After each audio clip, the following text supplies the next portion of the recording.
அண்மை செய்தி. திருப்பூர் உடுமலைப்பேட்டை அருகே குடிமங்கலம் எஸ்எஸ்ஐ சண்முகவேல் வெட்டி கொலை செய்யப்பட்ட சம்பவத்தில் மடத்துக்குளம் எம்எல்ஏவிற்கு சொந்தமான தென்னந்தோப்பில் எஸ்எஸ்ஐ சண்முகவேல் வெட்டி கொல்லப்பட்டிருக்கிறார்.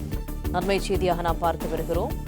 தோப்பு வீட்டில் தந்தை மகன்களுக்கிடையே குடிபோதையில் நடந்த சண்டையை விசாரிக்க சென்றபோது இந்த விபரீதமானது நடைபெற்றிருக்கிறது.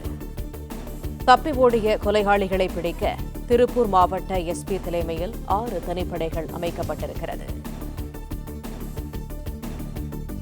கொலை நடந்த தென்னந்தோப்பு பகுதியில் மேற்கு மண்டல ஐஜி செந்தில்குமார் நேரில் ஆய்வு செய்தார். இது தொடர்பான கூடுதல் தகவல்களை தருகிறார் எமது செய்தியாளர் செந்தில். முழு விவரங்கள் என? திருப்பூர் மாவட்டம் உடுமலைப்பேட்டை அருகே சிறப்பு எஸ்ஐ வெட்டி கொலை செய்யப்பட்ட இடத்தில் தற்போது மேற்கு மண்டல ஐஜி ஆய்வு நடத்தி வருகிறார். திருப்பூர் மாவட்டம் உடுமலைப்பேட்டை அருகே உள்ள பகுதியில் நேற்று இரவு குடிபோதையில் நபர்கள் தகராறில் ஈடுபட்டு வருவதாக குடிமங்கலம் போலீசாருக்கு கிடைத்த தகவலின் அடிப்படையில் அங்கு ரோந்து பணியில் ஈடுபட்டிருந்த சிறப்பு எஸ்ஐ சண்முகவேல் விசாரணைக்காக சென்றிருந்த போது அங்கிருந்தவரால் வெட்டி படுகொலை செய்யப்பட்டார். இந்நிலையில் சம்பவம் நடந்த இடத்தில் தற்போது மேற்கு மண்டல ஐஜி ஆய்வு செய்து சம்பவம் நடந்தது எவ்வாறு என்பது குறித்து விசாரணை மேற்கொண்டு வருகிறார்.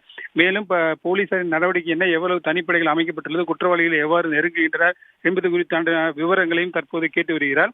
மேலும் இந்த தற்போது இறந்த சிறப்பு எஸ்ஐயின் அவருடைய பணிநிலை மற்றும் அவருக்கு அரசு வழங்கிய உதவிகள் ஆகிய தகவல் குறித்தும் அவர்களிடம் வழங்கியுள்ளார்.